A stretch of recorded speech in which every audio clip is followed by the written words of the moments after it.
लखी गुलाम शाह मामा सां ख़बर शेयर कंदा हलूं। जश्न आमद रसूल रैली ॿिन्ही जहाननि जे आका ख़ातिमुल मुरसलीन हज़रत मोहम्मद मुस्तफ़ा सल्लल्लाहु अलैहि वसल्लम जी आमद विलादत बासादत जे सिलसिले में सॼे मुल्क जियां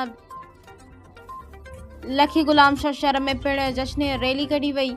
ॻोठ रुख खां आशिकान रसूल सल्लल्लाहु अलैहि वसल्लम पारां गाॾियुनि ते सवार थी जश्न ई रैली कढी वई, जेका स्टेशन रोड लखी मोड़ बस स्टैंड खां थींदे दरगाह पीर मखतूम हुज़ूरी बादशाह ते पहुती।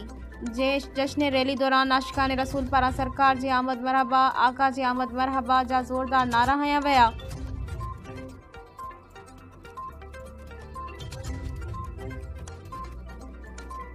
ओडा लखी वासी आशिक रसूल मुअज़्ज़ज़ शख्सियत निसार अहमद मेमण पारां हर साल जी साल बि ॿिन्ही जहाननि जे आका हज़रत मोहम्मद मुस्तफ़ा सल्लल्लाहु अलैहि वसल्लम जी आमद विलादत बासादत जी ख़ुशी में दरगाह पीर मोहम्मद हुज़ूरी ते लंगर जो इतमाम कियो वियो, जंहिंमें लखी शहर समेत भर पासे जे माण्हुनि वॾे अंग में शिरकत कई। और मौक़े ते निसार अहमद मेमण मीडिया सां ॻाल्हाईंदे चयो त अल्लाह साईं जे महबूब मिठड़े मोहम्मद सल्लल्लाहु अलैहि वसल्लम जी आमद जो ॾींहुं आहे, जेको मुसलमाननि न पर काइनात जे इंसाननि जो महबूब आहे।